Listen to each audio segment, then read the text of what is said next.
नमस्कार, स्वागत है आपका अपने YouTube चैनल टीचिंग ड्रिल्स में। टीचिंग ड्रिल्स एक ऐसा स्थान है जहां सीखना सिखाना होता है हमेशा बहुत ही आसान और मज़ेदार। हम सभी जानते हैं कि प्री बोर्ड की परीक्षाएं या तो समाप्त हो चुकी हैं या समाप्त होने वाली हैं। बच्चे सिलेबस पूरा कर चुके हैं, लेकिन कितनी बार ऐसा होता है कि परीक्षाओं के आने से पहले बच्चों के विद्यार्थियों के मन में उलझन होती है कि ये पाठ तो हमने किए ही नहीं, या पाठ तो हमने पढ़ लिए लेकिन हमें समझ में नहीं आए।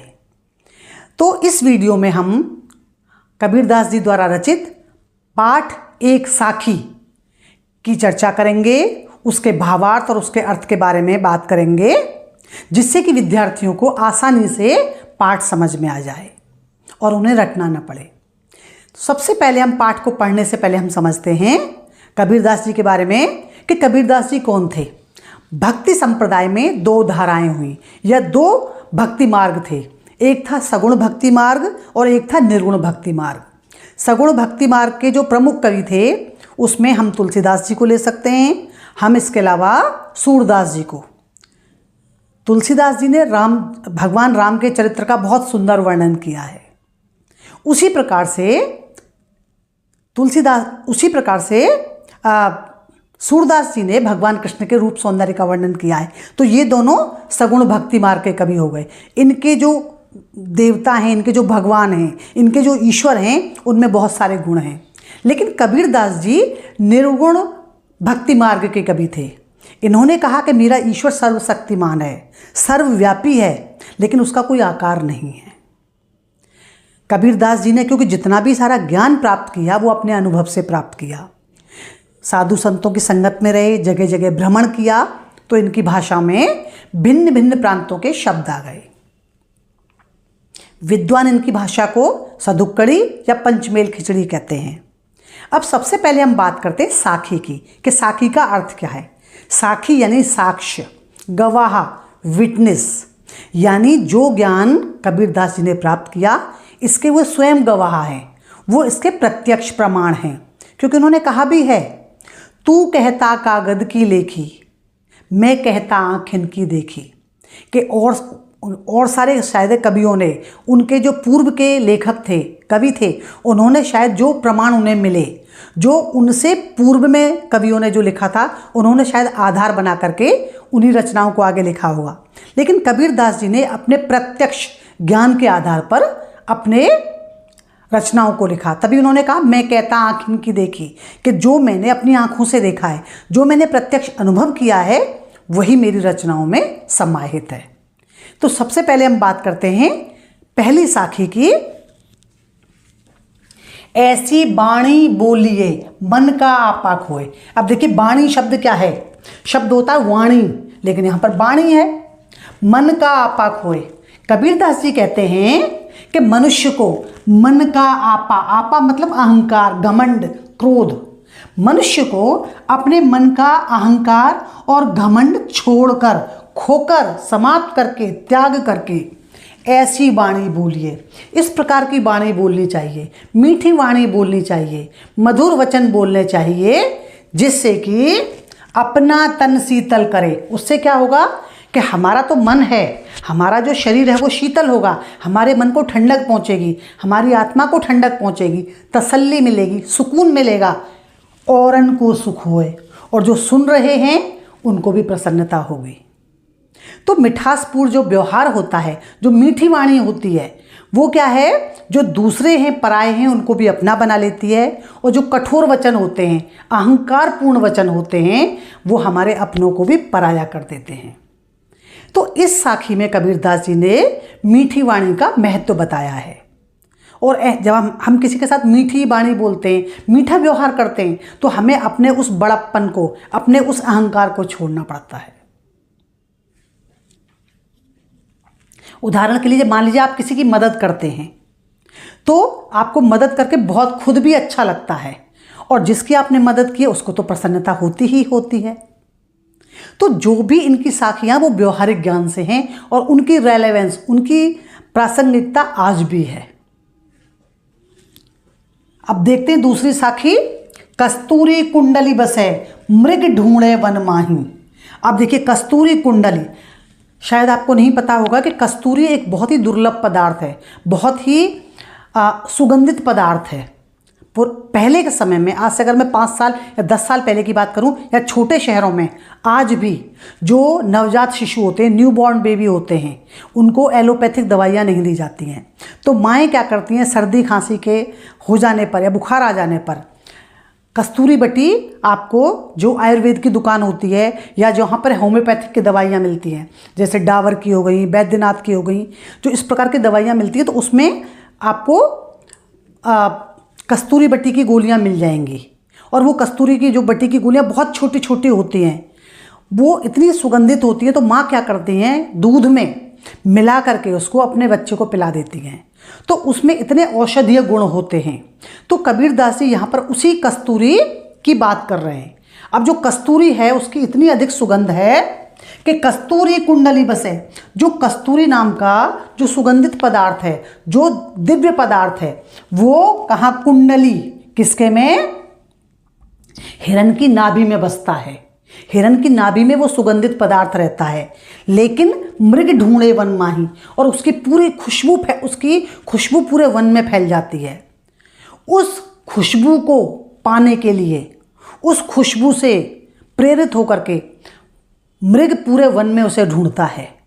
लेकिन उसे इस बात का ज्ञान ही नहीं है कि ये जो सुगंधित पदार्थ है या ये जो कस्तूरी है वो मेरी नाभि में ही है। लेकिन उस सुगंध की खोज में वो चारों तरफ वन में घूमता है और वो उसे नहीं मिलती है। उसी प्रकार से ऐसे घटी घटी राम हैं दुनिया देखे नाही। कबीरदास जी कहते हैं कि ऐसे ही ईश्वर सर्वव्याप्त हैं, ईश्वर सब जगह हैं। लेकिन मनुष्य क्या करता है, उनको पाने के लिए जगह जगह घूमता है। तो जिस प्रकार से ईश्वर प्रत्येक व्यक्ति के हृदय में विद्यमान है, यदि हम आत्मचिंतन करें, यदि हम सोचें, यदि हम शांति से सोचें, तो उस भगवान को ढूंढने के लिए हमें जगह जगह घूमने की आवश्यकता नहीं है, क्योंकि वो ईश्वर तो हमारे मन में ही विराजमान है। हम जब चाहें शांति के साथ उसको देख सकते हैं। जिस प्रकार से हिरण अज्ञानतावश उस सुगंधित कस्तूरी को पाने के लिए वन में भटकता है, उसी प्रकार से उस ईश्वर को पाने के लिए अज्ञानतावश हम जगह जगह भटकते हैं। तो इस साखी में कबीरदास जी ने ईश्वर की सर्वव्यापकता का वर्णन किया है। अगर आपने कभी न्यूज़ में सुना होगा, कुछ समय पहले एक साइंटिस्ट थे, उन्होंने खोज की थी गॉड पार्टिकल की। उनका कहना था कि हर पार्टिकल में भगवान है, और उनको नोबेल प्राइज़ मिला था। लेकिन आप सोचिए कि हम कितने भाग्यशाली हैं कि हमारे पूर्वज कितने सालों पहले इस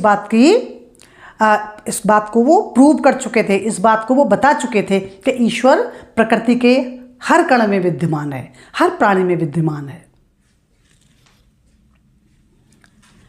अगली साखी देखिए, जब मैं था तब हरि नहीं, अब हरि है मैं नाही। जब मैं मतलब अहंकार, अहम, ईगो। तो कबीरदास जी कहते जब मैं था तब हरि नहीं, कि जब मेरे मन के अंदर अहंकार की भावना थी तब तक मुझे ईश्वर की प्राप्ति नहीं हुई थी। क्योंकि अहंकार और ईश्वर की प्राप्ति दोनों एक साथ नहीं हो सकते। क्योंकि किसी ने कहा भी है, प्रेम गली अति सांकरी जामे दो न समाए, कि जो प्रेम की गली है ना, वो बहुत ही नैरो है, बहुत ही सक्रिय है। उसमें ईश्वर और अहंकार में दोनों नहीं आ सकते।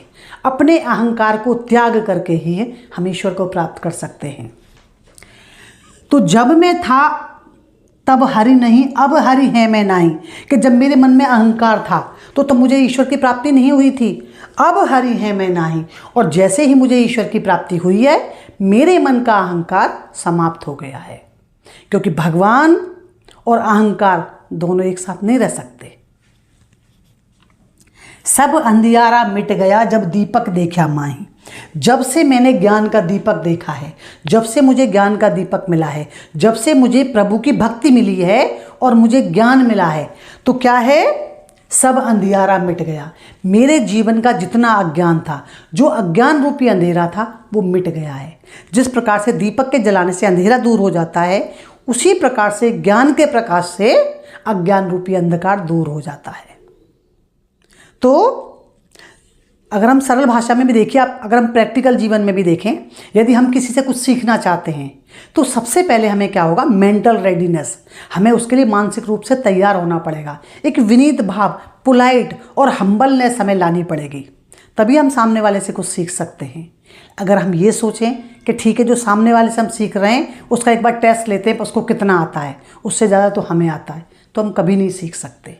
तो सबसे पहले अपने अहम को हटा करके ही हम किसी से कुछ भी सीख सकते हैं, और उसी प्रकार से जब आप छोटे बन जाते हो तभी आप ईश्वर को प्राप्त कर सकते हो। तो यहाँ पर कबीरदास जी ने कहा है कि ज्ञान के द्वारा, ज्ञान के प्रकाश के द्वारा, ज्ञान के दीपक के द्वारा आप अज्ञान को दूर कर सकते हो, और अहंकार को लेकर के हम कभी भी ईश्वर की भक्ति नहीं ले सकते। देशी भाषा में एक उक्ति है कि बेटा बन करके कोई भी खा सकता है, बाप बन के नहीं खा सकता।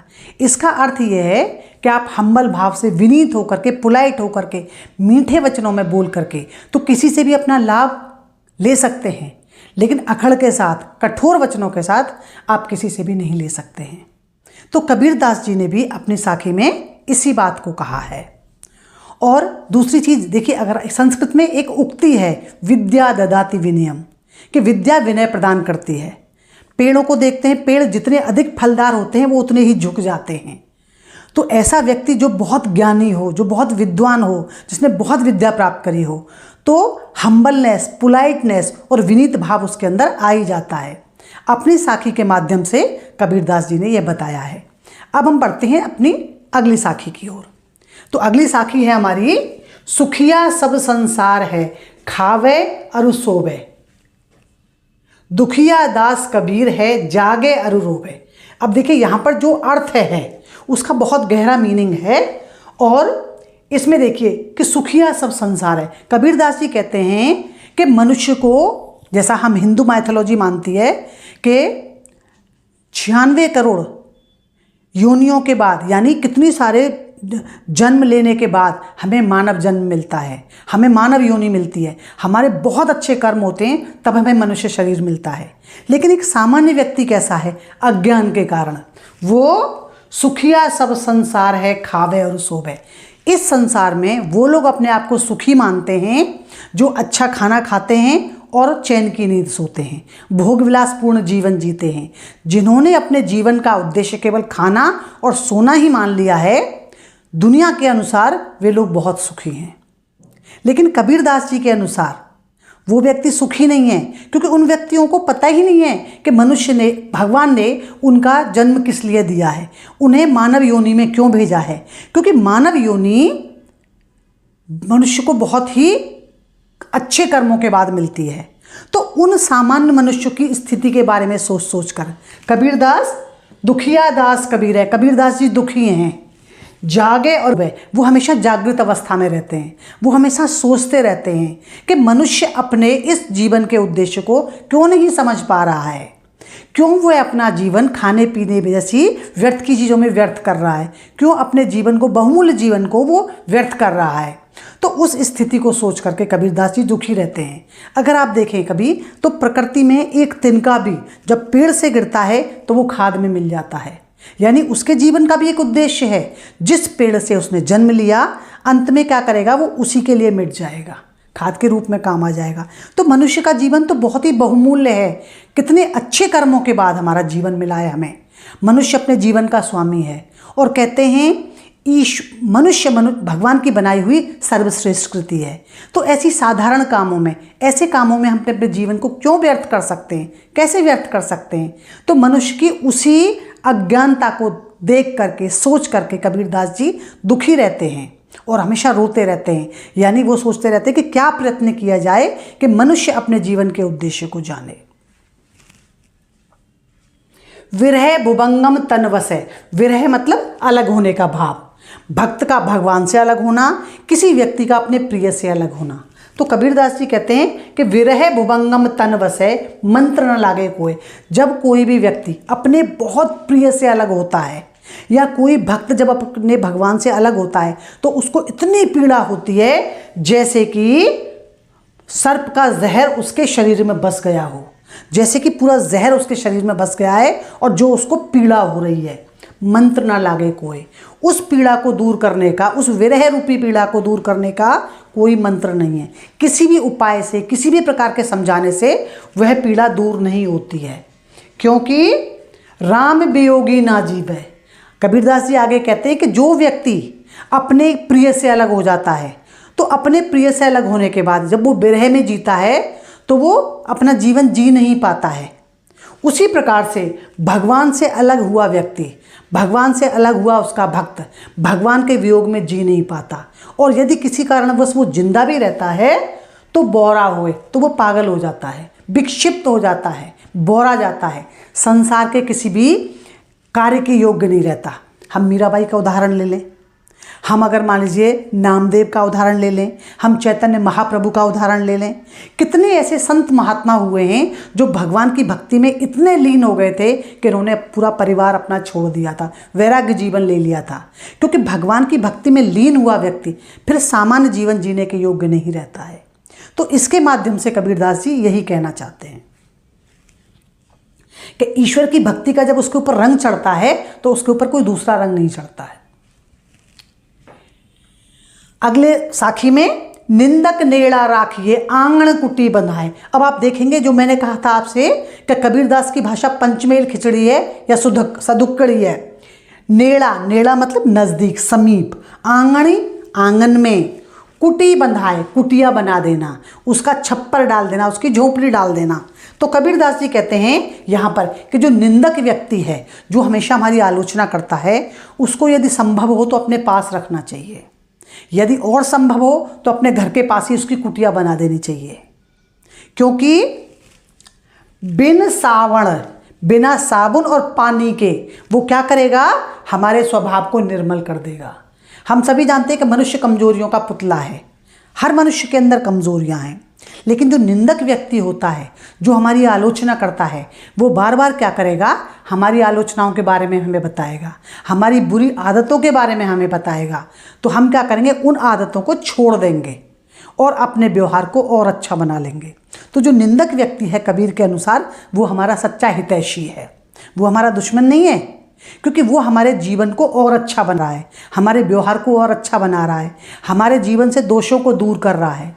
अगर आप देखें लोकतंत्र में, हमारे देश का हो किसी भी देश का हो, तो जहाँ देश का मुखिया बैठता है, प्रधानमंत्री हों या, तो उनके बगल में आप देखें कि जो विपक्ष के नेता हैं वो बैठते हैं। तो उसका कारण क्या है, जो हमेशा वो सरकार की आलोचना करते रहते हैं, सरकार को निरंकुश नहीं होने देते, सरकार कोई गलत फैसले ना ले पाए, तो वो उसके ऊपर ध्यान रखते हैं। तो विपक्ष, लोकतंत्र में भी विपक्ष की महत्वपूर्ण भूमिका है। उसी प्रकार से कबीरदास जी कहते हैं कि जो निंदक है हमारा, वो हमारा दुश्मन नहीं है, वो हमारा हितैषी है, क्योंकि वो हमेशा हमारे बारे में सोचता है, हमारी बुराइयों के बारे में हमें बताता है, और इस प्रकार से हम अपनी बुराइयों को दूर करते रहते हैं, अपने व्यवहार को हम निर्मल बना लेते हैं, अपने व्यवहार को हम परिष्कृत कर लेते हैं, बुराइयों से दूर कर देते हैं। तो जब कभी भी कोई आपकी आलोचना करे तो उसको गलत भाव से मत लीजिए, हमेशा उसमें सोचिए कि अगर वो ऐसा कह रहा है तो क्यों कह रहा है। तो आप अपने उन दोषों का परिष्कार करिए, अपनी उन त्रुटियों को सुधारिए। तो यहाँ कबीरदास ने, और देखिए आज कितने सैकड़ों सालों पहले लिखी गई ये बातें आज भी अपनाई जा रही हैं, वो आज भी उतनी ही प्रासंगिक हैं, उतनी ही व्यवहारिक हैं। अब हम बढ़ते हैं अपनी अगली साखी की ओर। पोथी पढ़ी पढ़ी जगमुबा पंडित भयाना कोय। जैसा कि मैंने आपको बताया था, कबीरदास जी ने कहा था, तू कहता कागद की देखी लेखी, मैं कहता आंखन की देखी।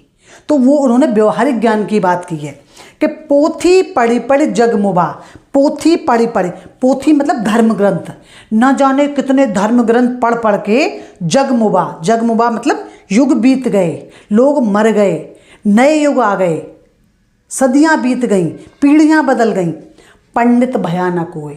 लेकिन उन केवल धर्म ग्रंथों को पढ़ करके कोई पंडित नहीं बन गया।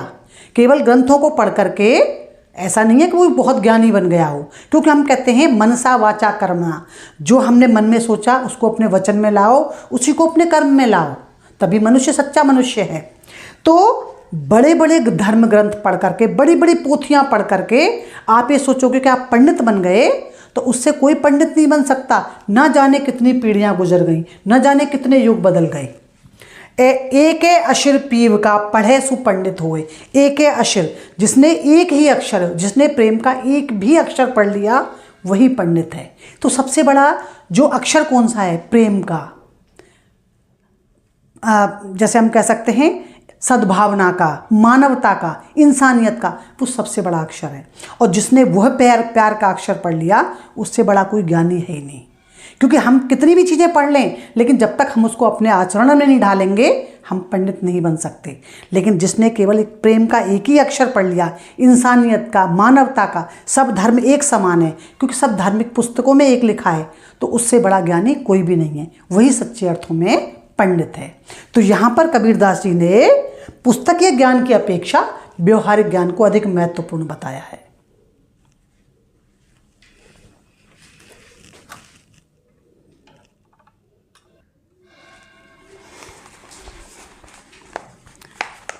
अब देखिए अंतिम साखी की तरफ हम बढ़ते हैं। हम घर जालियां आपना। अब ये जो आप आखिरी वाली साखी देख रहे हो, ये साखी नहीं बल्कि वास्तविकता में उलट बांसी है। उलट बांसी अगर आप देखो तो बड़ी कक्षाओं में जब हम कबीर को पढ़ते हैं तो उनके दोहे नहीं है या साखियां नहीं है, बल्कि उलट बांसियां हैं। इनमें क्या है? रहस्यवाद है। तो एक बार अर्थ के द्वारा हम समझते हैं कि जो यहाँ पर शब्द दिए हुए हैं उसका जो अर्थ दिख रहा है उसका एक छिपा हुआ अर्थ है। अगर हम साधारण शब्दों में मैं बात करूं कि किसी भी शब्द के दो अर्थ होते हैं। एक होता है लिटरल मीनिंग जो हमें सामने समझ आ रहा है, और एक होता है एब्स्ट्रैक्ट मीनिंग। ठीक है, तो यहाँ साखी में उसका एब्स्ट्रैक्ट मीनिंग है। तो देखते हैं, एक बार समझते हैं। हम घर जालियां आपना। आपना राजस्थानी भाषा का शब्द है। हम घर जालियां आपना, कि हमने अपना घर जला लिया है। लिया मुरांडा हाथी, अपने हाथ में मशाल ले ली है। तो पहले नज़र में हमें लगेगा कि भाई अपना घर कौन जलाता है? मशाल लेकर के। लेकिन अगर हम इसका रहस्यवादी रूप देखें, हम इसका छिपा हुआ मीनिंग देखें तो कैसे है? लिया मुरांडा हाथ, कि हमने ज्ञान रूपी मशाल लेकर के अपने घर को जला लिया है। मेरे मन में जितनी बुरी भावनाएं थी, जो अज्ञान था, जो कुरीतियाँ थीं, जो विषय वासनाएं थीं, यानी कि मनुष्य का जीवन, कबीरदास को पता है कि हमारा जीवन बहुत ही अनमोल है। उन्होंने एक जगह कहा भी है, ईश्वर अंश जीव विनाशी, कि जो मनुष्य है वो उस परमात्मा का एक अंश है, क्योंकि हम कण कण में ईश्वर विद्यमान है। तो देखिए, हम घर जालियां, कि तो मनुष्य का जो जीवन है वो बहुत ही बहुमूल्य है, अनमोल है। भगवान ने एक बहुत बड़े उद्देश्य के लिए मनुष्य को इस धरती पर भेजा है, लेकिन हम बहुत सी साधारण चीज़ों में, भोग विलास में हम इस जीवन को व्यर्थ कर रहे हैं। तो विषय वासनाएं हैं, माया के ऊपर, धन के ऊपर हमारा पूरा ध्यान जा रहा है और हम पूरा अपना जीवन उसी में लगा रहे हैं। तो यहाँ पर कबीरदास जी कहते हैं, हम घर जालियां अपना, कि मेरा मन जो विषय वासनाओं में भटका हुआ था, मेरा मन जो भोग विलास में भटका हुआ था, उस मन में जितने उसको मैंने जला दिया है। और कैसे? ज्ञान की मशाल लेकर के। अब मुझे ज्ञान हो गया है, तो उस ज्ञान की मशाल लेकर के मेरे मन में जितनी सारी बुराइयां थीं वो मैंने समाप्त कर दी है। अब घर जालो तास का, अब हमें उनका घर जलाना है। किनका? जे चले हमारे साथ। यदि किसी को अपने मन से उस अज्ञान को, उन कुरीतियों को, उन बुराइयों को, उन विषय वासनाओं को दूर करना है तो हमारे साथ चले, क्योंकि अब हम उनके अंदर की विषय वासनाएं भी समाप्त कर देंगे। तो आप देखिए कि कबीर कितने युग दृष्टा थे।